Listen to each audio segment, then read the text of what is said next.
Oh, people are rolling in with this. Amazing. Okay, I'm gonna go back to sharing my screen.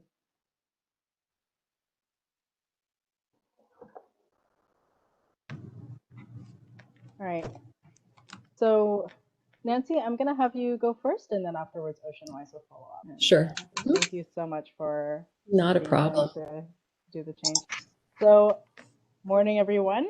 I think hopefully everybody who's going to be up this morning will be here. I just want to say thank you so much for making it today, 8:30 on a Saturday. I know nobody's happy about it, but I'm so happy you're all here.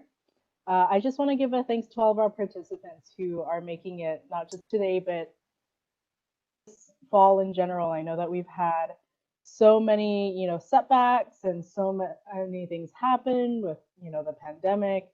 And so it really makes me happy to see people just kind of sticking with us through all of this, especially for our first year of being active. I think that this has been kind of in a lot of ways the worst possible conditions to logistically have all of this. And so, again, thank you so much for making it today. I Before I start, I just want to give a shout out to all of our sponsors.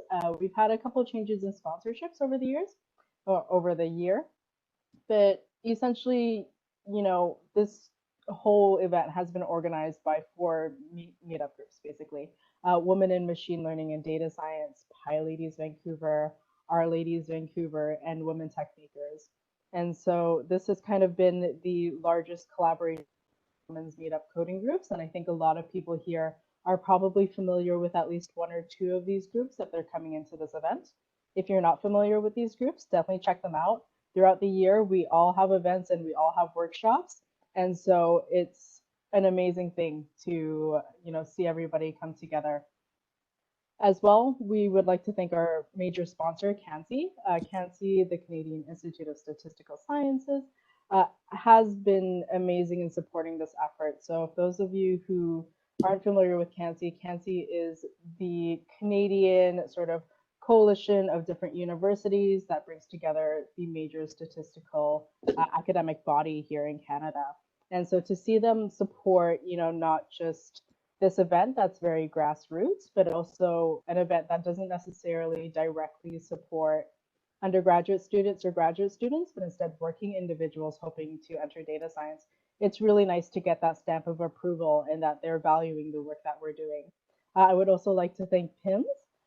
PIMS has been an amazing contributor and they really like to help us with open source, and they've been very kind to offer us their syzygy, and they've also done an amazing job of just keeping in contact with us and really supporting our vision. I would also like to thank Cisco. One of their organizers, Megan Halton, which many of you probably know by now, is actually from Cisco, and they also have been putting forth really nice efforts towards making this sort of effort happen, particularly with increasing gender minority and racial minority visibility within technology. I would also like to thank DLA Piper. DLA Piper is actually the legal office that handles a lot of our legal paperwork, and they've been very kind to do this pro bono for us. So this is something that really helps us in the future in terms of getting sponsorship and having, really nice legal protection for different things. When I first started this event, I never thought that we would ever have the need to do legal stuff. And so it's amazing to see how much it's grown and how much I didn't know when I first started out. So thank you again to our sponsors. A little bit about our mission. I think many of you who are here know that we're a very beginner friendly environment. That is our, number one priority, to make sure that everybody feels welcome and accepted. And we want to make sure that people feel comfortable, particularly moving into data science. I know that it's a very intimidating field. And so anything that we can do to increase the visibility of not just gender minorities, but racial minorities as well, is really important to us. And of course, we're, kind of an all women run event, and we want to support women particularly in their journey, whatever that may end up as, because let's be honest, data analysis is a very useful skill to have in your back pocket. And we also want to network and facilitate communication. So really building the community and having a culture in which people feel like they know each other. That's partially a really large reason why we've managed to keep this, so local. We want to make sure that when you're meeting or talking to somebody, they're actually somebody that you could potentially know. I think I can definitely say firsthand that I had no idea that we all secretly knew each other and we all secretly went to the same places and come from the same universities. And so it's really nice to see that blossom. Really like to thank our committee. This committee has been through a lot, and not only that, but they've put so much of their heart and soul into making this event happen. And I really could not be more thankful to have such a wonderful team working on this. I would like to thank Lucia Darrow, who is our co-chair, and as every single one of you team leads knows, is the project manager. She has done an amazing job of just wrangling everybody and interviewing everybody and coming up with all of these project ideas. That's something that she did herself, and super proud to have her with us, and she's put in so much work. I would also like to thank Srishti Yadav, who is our sponsorships manager and panel organizer. Everybody that you see on the panel today, she has personally reached out to and gotten with us. So she's also, had this amazing connection of network of connections. And she, without her, I don't think we'd have any money, like at all. Like we would just be asking, like we'd have a PayPal link and then you would be, sending your 5 cents to us. I would also like to thank Jasmine Lai, who has, done so much for us in terms of outreach and for different organizations, but as well organizing these workshops. So as you all know, workshops have been a really big part of what the Vancouver Data Jam is. We have a total of 5 workshops happening for essentially a one-day event, which is pretty crazy. You can thank Jasmine for having all of these workshop leads come together and working in coordination. You all attended them yesterday, hopefully, and you can see how much dedication has been put into picking the right workshop teachers, and you can thank Jasmine for that. Raisa. So Raisa Filbert is actually like one of our few environmentalists on the panel, probably the only one. So she should actually kind of be in my place right now. She has done a really amazing job of just picking up work wherever it needs to be done, but has really done a great job doing the most boring role, which is handling our finances. But without her, we would probably be audited. She's also teaching a workshop today at 10 a.m., and that is the Git workshop. I would also like to thank Megan Halton. So as I said, she is a representative from Cisco, but she's also a PyLadies organizer, and she is probably one of the only people on the organizing committee who is not a data scientist, but she has, regardless, given her heart and soul into this event. I can definitely say so. She has also been a jack of all trades. So everything with the online stuff, with our legal stuff, and with sponsorship, she's kind of had her fingers in it all. And really, this event would not be possible without her for sure. As well, I'd like to thank Shia. Shia Duchesne is one of our, younger members for the committee, but she's also the person who's kind of grown so much. I feel like a weird mom kind of saying that because she's a friend of mine, but she's been an amazing person, especially helping us with the logistics of this. When this event was still in person, she had to deal with not only moving with this pandemic and kind of trying to plan for that, but eventually, helping us make the decision to move completely online. And so a lot of the things that she's had to do, she's had to adapt for. And she's also handling a lot of our prizes. So all the prizes that you'll be receiving today or tomorrow over the next few weeks will be thanks to her. So make sure you thank her personally. I would also like to thank Laura Gutierrez Vanderberg. So she has been a really amazing person in terms of just using her connections to help this data jam the best that she can. She is our PIMS contact basically, and she has always been there to help train the team leads and to be there and pick up slack wherever we've really needed it. She has also helped us get that PIM sponsorship, which is really nice. And she's also a team lead today. So if you need something, try not to bother her because she's already overwhelmed enough as it is. And then, of course, there's myself. I feel like my role in all of this has been kind of very minor compared to what everybody else has done. I just kind of tell people what to do, and then all of a sudden it happens. And it's been amazing how much work everybody else has put into this. So yeah, I'm this year's chair. I'm also the person who came up with this event and kind of decided to have it. And a lot of the reasons why you're having a one-day hackathon and having a stressful time right now is kind of because of me. So sorry about that. I would also like to remind everybody of our code of conduct. We do have a reporting procedure. Make sure that you use it. We have a Slack channel called Code of Conduct Reports. All of the information that you need is in there. I assume that by this time, everybody has read the Code of Conduct. If not, please make sure you do. The gist of it is be respectful, kind to one another. Think twice before you say something. Think, if I were to talk to a peer or if a mentor was talking to me this way, if somebody I respected was talking to me this way, would I feel the same? And this is something that's really important because we are having a beginner event. And so everybody has some insecurities in them, and it's really important for us to foster that. As well, we would like to discourage the use of any sort of bigoted language. I think that's kind of a given. This includes imagery as well, and this goes for all platforms. So let's say if you have a team lead who's deciding to use Zoom instead of WebEx, our code of conduct rules still apply. So please make sure that you're respectful. And of course, we have a reporting form that you can see in the Slack if you need the link, since I don't expect anybody to remember that off heart. We also have 2 external code of conduct members. Their names are Aaron Chung and Peter Lai. You can, of course, also go to any of the committee members as well if you have a code of conduct issue. I would also like to, give a shout out to our speakers today. So we have Anna Posacka with us. And so she was one of the first collaborators to have with the Datajam. So she is a research manager at the plastics lab at Oceanwise. So a lot of the plastics data that you're coming into today, she will be actually, be available to help answer questions, which is pretty cool considering that she literally does this. And so we would actually like to introduce her for a talk as well. We also have Nancy Heckman, who is here today. And so Nancy is a faculty member at UBC, and she's also the Associate Scientific Director of the Canadian Statistical Sciences Institute. So please make sure that you, take the time to really listen to what they have to say today.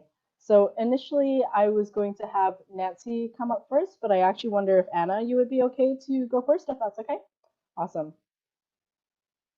No problem, my pleasure. Awesome. Let me just get my ducks in a row. Just a second. I think I can share. Let's see if I can share. I can stop sharing. If, let's see.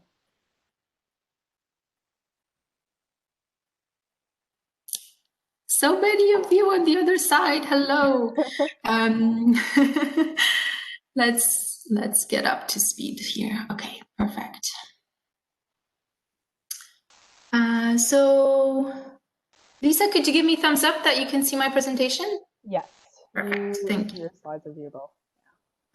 From the beginning. Okay. Well, hello, everyone. It's such a pleasure to be here. I'm delighted to be here and really grateful to see so many people come together to share their time, ideas, skills, and passion to help improve the health of our oceans. I'm very grateful for all of you to be here today. And believe it or not, it is Saturday morning and I can sense all of the good vibes and energy coming from the other side as I speak to you at home. So thanks for being here. But before I proceed, I just wanted to say huge thanks to the team behind this wonderful event. I know it has been a huge effort to prepare. Thank you so much for creating this space and bringing community together, empowering this community to work on, to address an issue that's undoubtedly one of the largest environmental problems that our planet faces today. That is the plastic pollution, of course. As Lisa mentioned, my name is Anna Posacka, and I'm the research manager of the Plastics Lab at Oceanwise. We are a non-for-profit conservation organization that aims to inspire and empower action for a healthier ocean. You may be familiar with Oceanwise through our sustainable seafood program, but also through the iconic and beloved Vancouver Aquarium. You may also be aware that the Vancouver Aquarium has recently made a difficult decision to pause its public programming. And while it's a historical time for the Vancouver Aquarium and a challenging time for the community who loves that place, I just wanted to reassure you that it is only a pause that will allow the aquarium to transform itself into a place that can deliver even better experience to the community and accelerate our mission of ocean conservation. But I'm here today to talk to you about plastic pollution and the role of data science and technology in helping to combat it. And it's very useful to think about solutions. It's very useful for us to take a moment to sort of reflect on why do we have this problem in the first place? What are the elements in our society that are underlying this issue before we get to the solution part? So you are probably all have seen images like this circulating the media in the recent years. Of course, what we know these days that plastic pollution harms our environment and our wildlife due to the unprecedented leakage of litter to the oceans every year. That it's estimated currently to be at between 5 to 30 million metric tons. We also know that we're also aware that approximately 800 marine species have already been impacted by plastic litter through either entanglement or ingestion. And that includes all of the turtle species that we know of, 40% of cetaceans and 44% of bird species. So it's a huge topic. And it's not only harming the animals, but it's also starting to change the ecosystem and how animals are interacting with their environment, as you can see here with an example of a seahorse. And plastic litter in the environment is also a problem because of its durability. A feature that is so useful for our society, but it's actually a problem to the environment. It has been, for some of the polymer, it has been estimated that they can last in the ocean for up to thousands of years.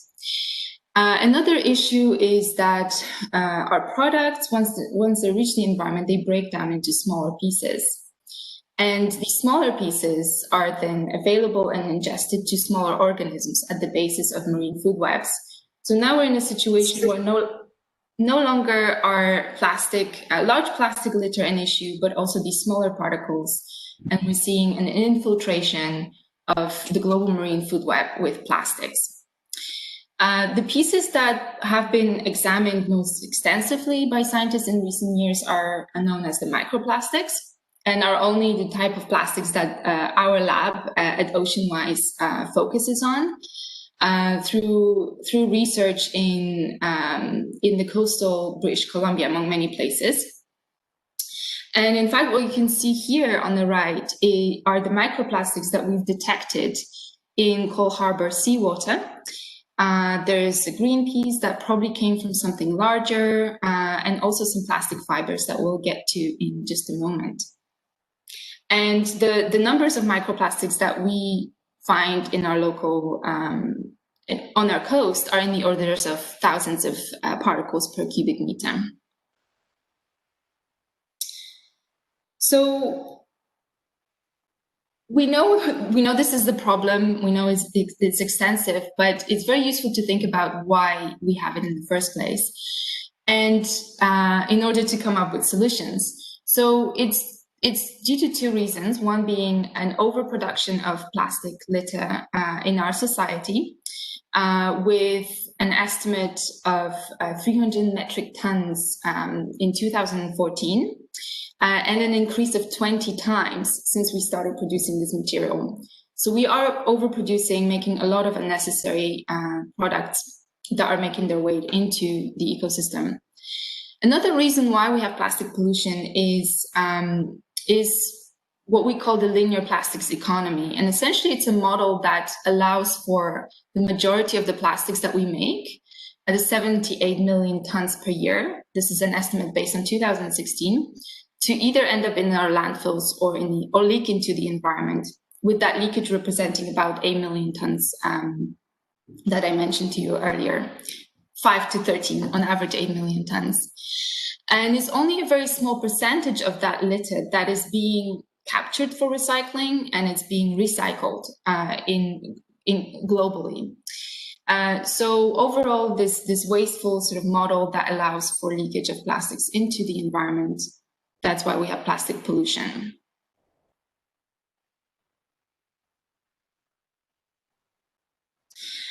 And it's very easy to, when we look at these global models, it can be easy to disconnect ourselves from the topic and to think that it's a problem that's isolated to a few developing countries globally, but it's also a Canadian issue. And we know this through our own estimates, our own overviews of the plastics economy in Canada. It's vastly linear as well. Most of the plastics that we make end up in our landfills. It's estimated that 29,000 tons leak into the environment. And we also know through the amazing efforts of our dedicated citizens, Canadian citizens, that remove hundreds of thousands of kilograms of trash every year through the Great Canadian Shoreline Cleanup Initiative from the environment, that we know that the plastics are an issue on our coastlines too. And it's our own issue, and we have to own it.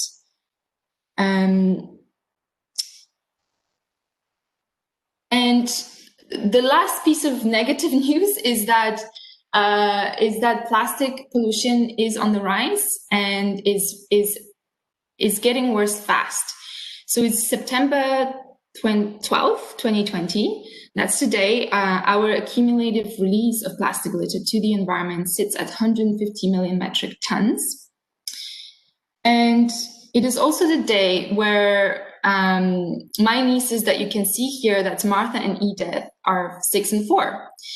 And what haunts me through my role at Oceanwise is that it is currently projected that by the time they are grown-ups, the amount of litter that's going to end up in their ecosystem is going to double to triple.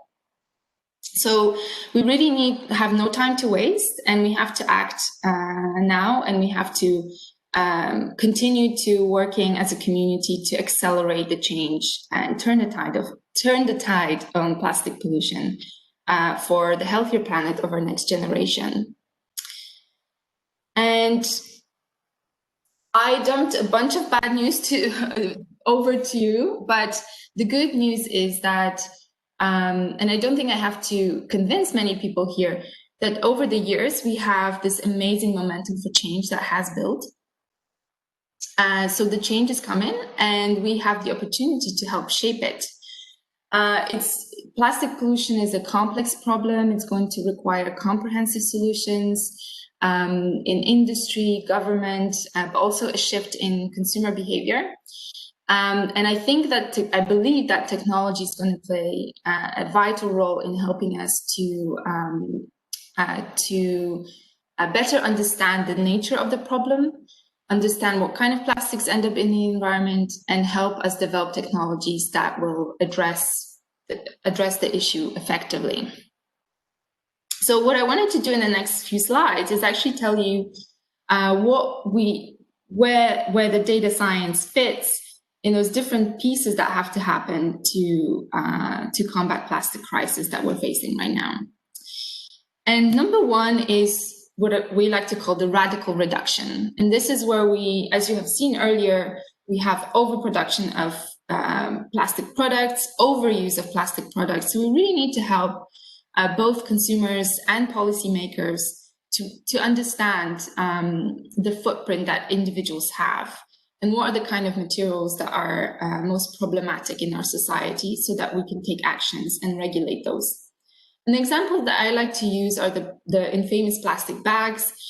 So on average, a Canadian citizen uses 200 bags per year, which is an enormous number. There are also various other single-use products, of course, that we use that are likely have huge footprints too. So I'm very happy to see that one of the challenges today is going to look at the plastic footprint. Which will be very, very helpful with better understanding how our behavior impacts the ecosystem. The other products or the other plastics that make their way into the environment, so it's not only single use, but we also have a substantial amount of plastic fibers that are being released from our households. What you can see here is work actually that's been done at Oceanwise to better understand the extent to which household laundry of textiles contributes microfibers to the ocean.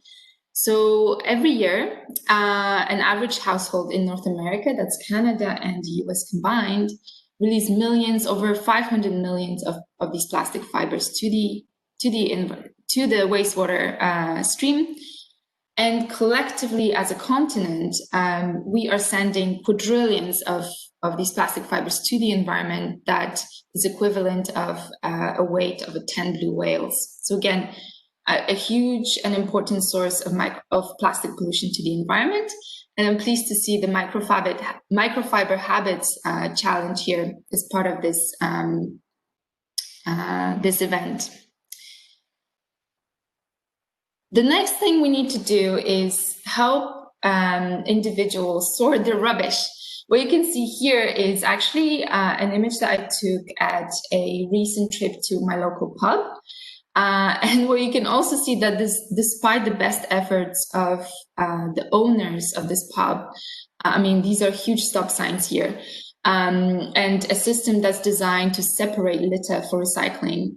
And it's failing. We're seeing that all of the cans essentially became garbage. So as you guys have seen earlier in my presentation, plastic recycling represents a very, very small portion of our economy. And there are various reasons for it, but one of them is that we're not capturing all of the plastics effectively into the recycling stream. So anything we can do to help consumers, to nudge consumers to make better decisions when they're separating the litter is going to have a huge impact on this problem. And lastly, I wanted to talk about the monitoring. We are seeing action being taken and plastic bans being introduced by various governments, nationally, regionally, and internationally, which is very positive to see. But we need to monitor and collect data from the environment to actually see how effective these activities are. And what are the type of plastics that are ending up in the environment and where do they accumulate? So having tools that allow citizens and policymakers to capture that data effectively and to monitor what's going on over time is also very, very important. And I just wanted to tell you that together we can turn the tide of plastic pollution through technology. I'm very pleased that this event is bringing together people from with diverse backgrounds and skill sets and so on. It's very, very important because plastic pollution is a complex problem and it's going to require diverse perspective of all Canadians, of all citizens around the world to make effective and meaningful solutions. So I'm very grateful that you're all here and contributing to this initiative. And that brings me to the end of my talk. And I wanted to thank you so much for being here and for listening. And this is Joey from Vancouver Aquarium, our recent addition, and he's saying hello to all of you. So thank you so much for inviting me to speak at this event, Lisa, and I will hand over to you. I will stop sharing somehow. Yeah. Stop video. There we go. Yeah, Anna, there's a stop sharing screen, I think, at the bottom bar. Perfect. And just want to say thank you so much for having us here. And I think that with all of the difficulties that I think the Vancouver Aquarium has been having, it's really nice to be able to contribute some way to this larger problem. And again, thank you so much, Anna. Please make sure you reach out to her via Slack or, find her at the Oceanwise website if you ever have any questions or if you're interested in being involved with her work. I can definitely say that she's amazing, and I would not be part of Our Ladies if it wasn't for her. She was like the person who brought me onto Our Ladies, and for a long time, she actually uh, basically was the main organizer for Our Ladies Vancouver. So maybe not many people know that, but we're so happy to have her here. Next, I would like to introduce Nancy Heckman. So Nancy is coming in. Hi, yeah. Hello. Thank you so much for inviting me for this. I remember back when a Datajam contacted CANSSI for funding in the times before COVID, and we were happy really thrilled to support the event, and then we were really sad to realize that, oh God, there's going to be a challenge to do this. And really happy again to hear that you figured out a way to do it virtually so it could continue, because it's wonderful to have everyone thinking about coding, thinking about visualizing data, and working on such an important problem. And I am also really glad it's given me the opportunity to learn a lot about Oceanwise. I didn't realize all the different types of research that Oceanwise was involved in. It's a really, really wonderful organization. And also hearing about plastics, that was really sad, but it's good work to be doing.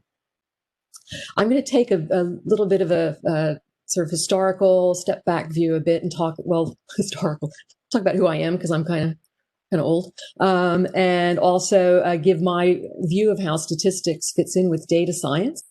And then I'll talk a little bit about some projects, one that CANSSI is involved, has supported, and I'll talk a little bit about CANSSI, and then some of my own data, some of my own research. So I'm going to do this by talking a bit to you and then trying to screen share in one app and screen share. So we'll see how I manage the technology here. Okay.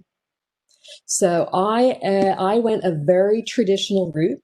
Here I am. I was a math major, undergrad. I got a master's in stat, PhD in math, right into a university job. And so I got my PhD back in 1982, and I started at UBC in 84. I was in New York for a couple of years before that. And I was raised in theory, trained in theory, in math and things like that, not a lot in data. And when I came to UBC, the faculty in the stat department helped me grow a lot. They've always connected their statistical methodology. It's been inspired by solving real world problems. So I've moved over the years to be more that way. I wouldn't say I'm really great with applied stuff, but I love interacting with collaborators and trying to figure out stat solutions to their problems. So the change, this is more just kind of fun. Okay, so when I went to university, I used punch cards, teletype, and I remember halfway through my undergraduate degree, the university got 4 cathode ray tube terminals. Wow, that was so neat. But the electrical engineers hogged them all the time, and some things that probably never changed.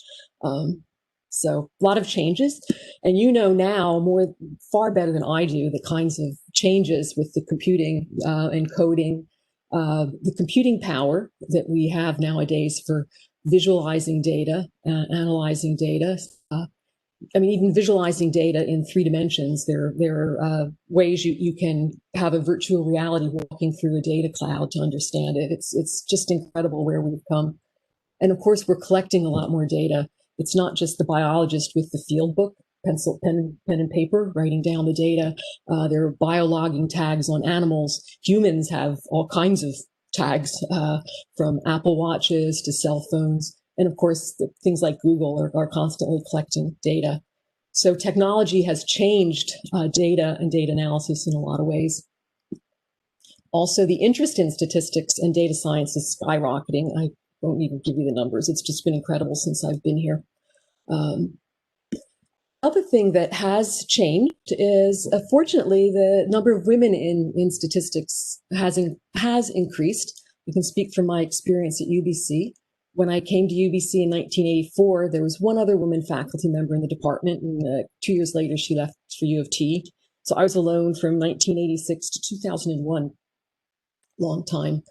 Now I'm happy to say we have 8 women out of 18 faculty. And I think that's probably better than most STAT groups, but I think that STAT has a really good track record for diversity. There's something about the subject being one that interacts with other people that aren't in statistics that makes it more open and diverse and comfortable with diversity. So I'm happy to say that.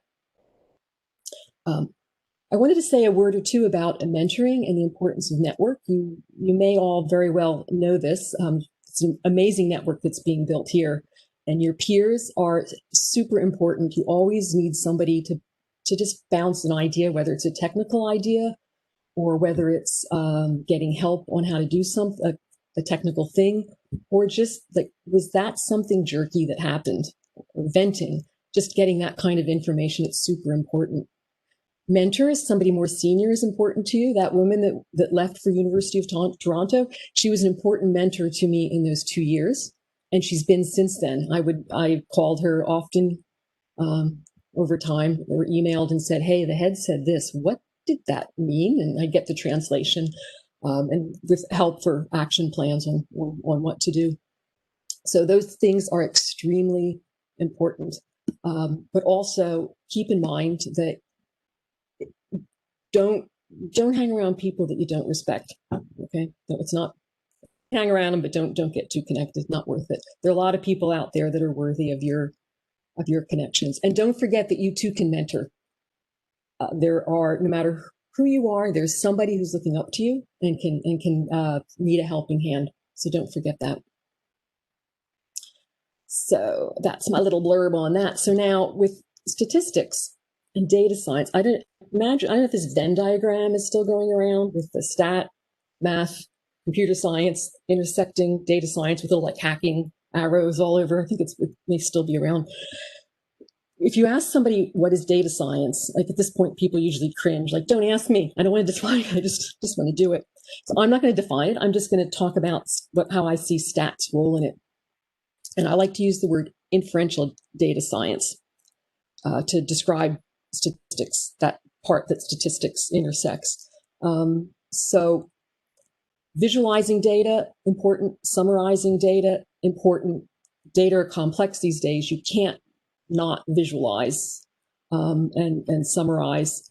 But there's an added part to that that's important too, and that's making inferences.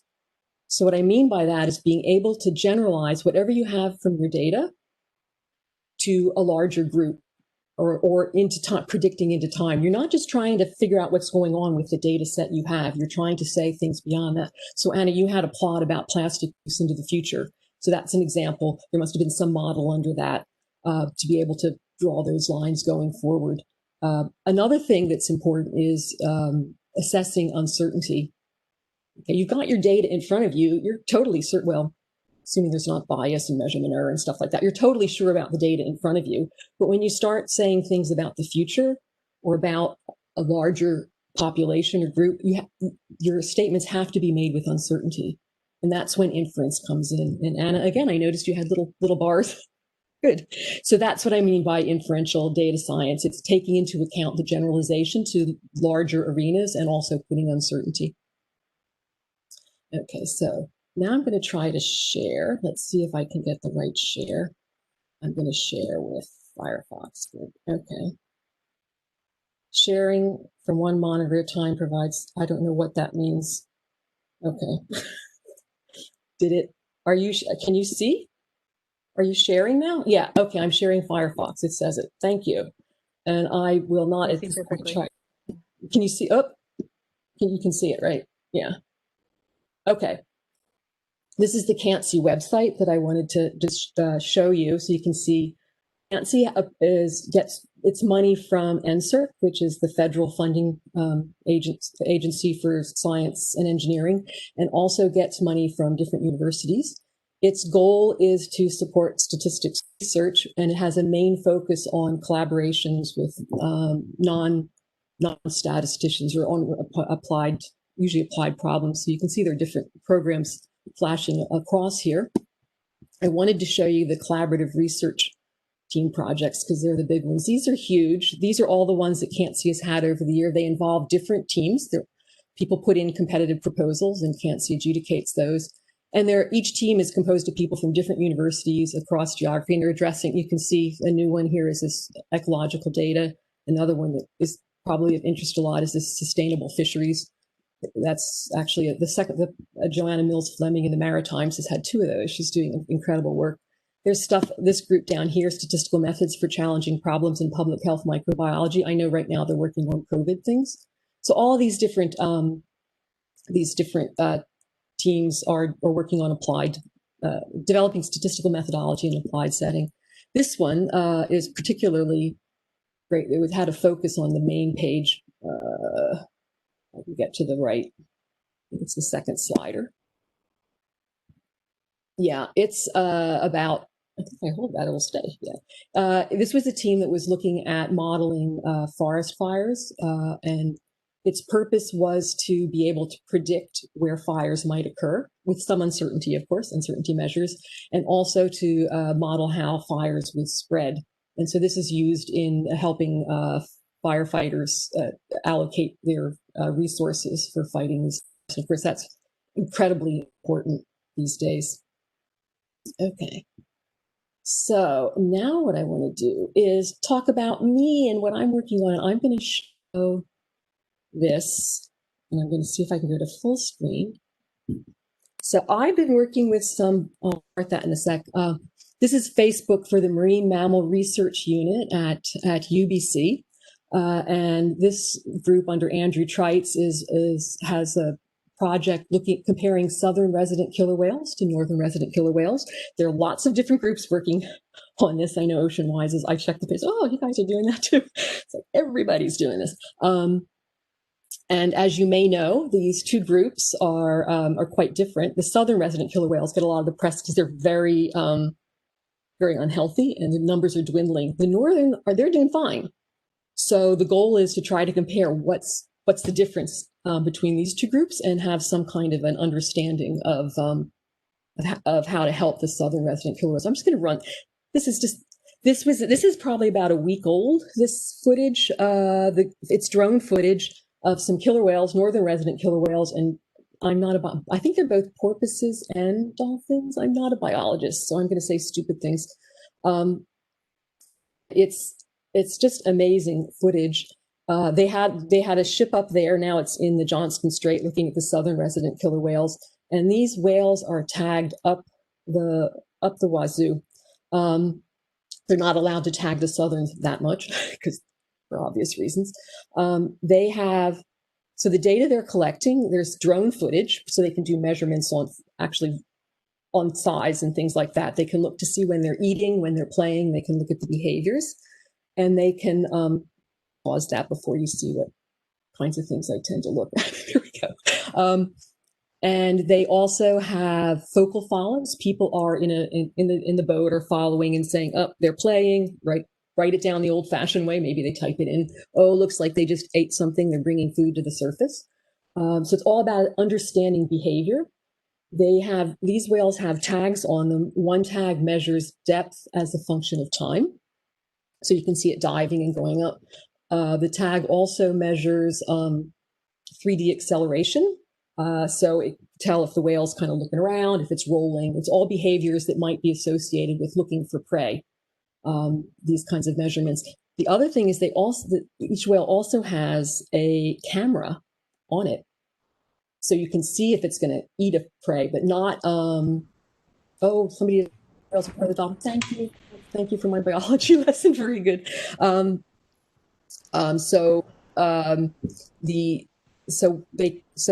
will actually be able to see if what it's doing, maybe eating a fish, not at a depth though, because there's not enough light, and they're not going to send a camera down with a big light beam. That would be disruptive, obviously, to the behavior. They also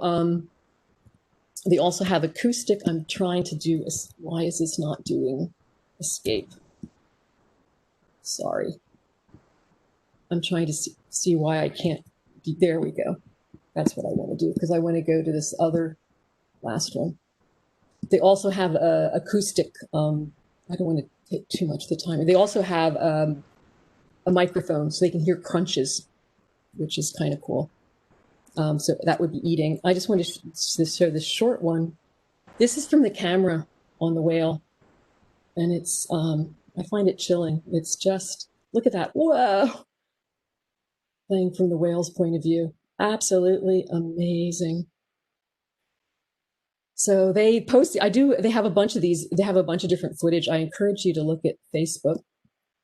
I'm going to stop share that. And if you'll just bear with me, I have one more thing I'd like to share. I can do that. It's my... Some people are noting some video issues, so you might want to, when you share, I think there's an option to optimize for video. I forgot. Yeah. Oh, well, there's no more video, so I'm very sorry. I can always provide. If you want to look at the videos, there are no more going on. So, but do take a look on Facebook on the Marine Mammal Research Unit. Just Google Marine Mammal Research Unit, and you'll see they have tons of these videos. They're also posting on Instagram. Awesome. Thank you so much, Nancy. Yeah. So what I'm hoping is you now see Eric's PhD thesis, which I can put view into full screen. Is that what you're seeing? We see that. Okay, great. So this gives you an idea after all those glorious slides and this, the little itty bitty bit that I try to do in it is it is what it is. I don't have as analysis from the whale data, but this shows the kind of thing we're trying to do. We are trying to figure out whale behavior from movement data, because you can't always send down all these cameras. Okay, but the movement tracker, the acceleration and depth devices are pretty commonly used. And so if we can characterize behavior, then the biologist can understand how much energy is expended, if they're getting food or not getting food. So this is a picture that Eric did for his thesis, Southern Elephant Seals. This is a swim track of a seal over about 6 days from day 1, day 10, 20, 30, 40, 50, from a biologist, Christophe Guinet, provided the data. And this is the dive depth as the function of time over the 60 days, which is, basically you can't look at it.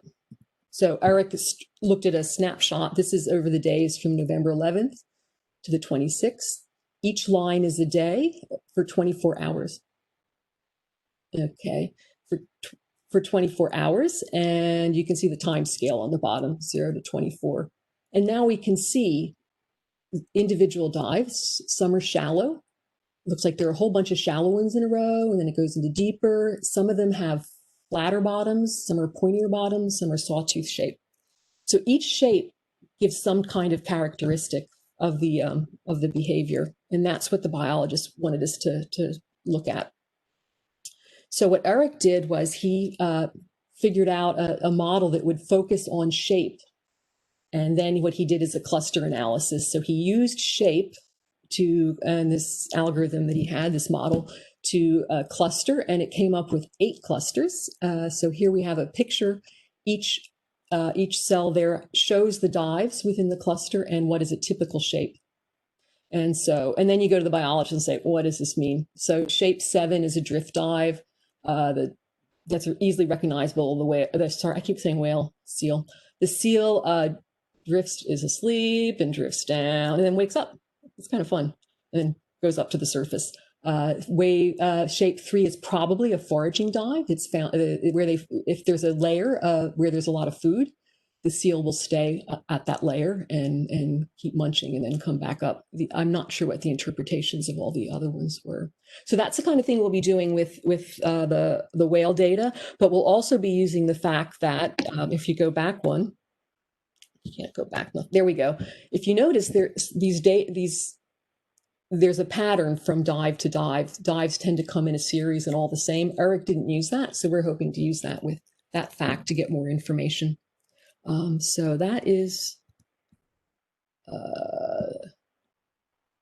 I thank you for your attention, and that's what I wanted to share with you to give you an overview of what statisticians try to contribute to saving the world. Thank you. Amazing. Thank you so much, Nancy. And if people wanted to get in touch with you, what would be a good way of doing that? You can. I'm an email kind of. But you can do the Slack line, but I'm more of an email person. So I'm nancy@stat.ubc.ca, and you can also just, if you look me up at UBC Statistics, you'll see Nancy Heckman there too, and the emails on that. So nancy@stat.ubc.ca. I look forward to seeing what comes out of all this. Thanks. Bye-bye. Amazing. Thank you so much. So I will continue to share my screen here. Oh, there we go. And I'm assuming that everybody can see this. So thank you so much, Nancy, again, for a wonderful talk. And thank you again to Anna. I think these keynotes are the perfect way to start off an amazing day of hacking. And again, thank you so much for joining us this early on a Saturday. So I just want to give everybody a reminder that we have a career panel tonight at 7:30 as well, featuring some industry and some academia personnel. So we have Amanda, Lara, Megan, and Marjan joining us. And before we start hacking, because I know that people are very anxious to get started, I just want to have some important notes. So our hack ending ceremony begins at 6:30 and it will continue for an hour. Right after that, we'll have our career panel, okay? And so make sure that team leads, you get your demos kind of prepared and done by 6:30 p.m. And so again, we're looking for, a few minutes, about 3 to 5 or so. And please take this time to introduce your project and your team members, and then show off any demos that you have as well. And I also want to, thank our team leads for putting in as much work into this as possible. They have really gone above and beyond. So make sure, participants, check in with your team leads. If you are not assigned to a team, you need to message either me or Lucia ASAP, because people are going to get started hacking right after this. Everybody's waiting for me to be quiet so that they can start. I also want to let people know that we do have a Git workshop at 10 a.m. I know it's quite early, but you can never get started too early with Git. I also know that towards the end of the hackathon, we are going to be having a lot of Git issues. That's just the reality of hackathons, as everybody tries to merge into one repo. So we do have a Git help channel available, and there are people monitoring that channel. So if you need help at any point, please do let us know. We want as little time wrangling with Git as possible and as much time doing statistics and data science as possible. So don't let yourself get stuck in a Git issue. And one last thing that I want to say, and this is something that has been prevalent at every single level of this hackathon, no matter how distinguished you are, and no matter how new you are, everybody has feared failure at some point. And I want to just let you know that you have my explicit permission as chair to fail. You are allowed to fail in this hackathon, and I don't think that you should be scared of it. If you are here on a Saturday spending your day doing this, I already know that you're a hard worker. And I already know that you're here because you want to help build the community and culture. And that's what this hackathon is about. I understand that a lot of people are coming in here with a lot of insecurities and perhaps thinking that they're not good enough. And I just want to let you know that if you're here, you are, and we are here to support you, and we are. This is a learning experience. I can let you know personally that I have, second guessed myself running this event millions and millions and millions of times. And I can only imagine from hearing what other people say that they also fear a bit of that failure as well. So be brave, be bold, and really just take it and run with it. And so, yeah, if you have any questions, of course, feel free to message anybody with the organizing committee status on Slack. I think a lot of people know either me or Megan or Lucia as well. You can also post in general, and we'll be setting reminders for when things are ending and we're wrapping up. We also want to ask as well that you take breaks and that you be kind to yourself. I know that a lot of people are going to be working hard today. And again, make sure you check in with your team leads. All right, that's it for our opening ceremony. Thank you so much, everybody, and have a good day hacking. I'll see you all at 6:30. Awesome. And so we'll be ending the meeting now. Thank you, everyone.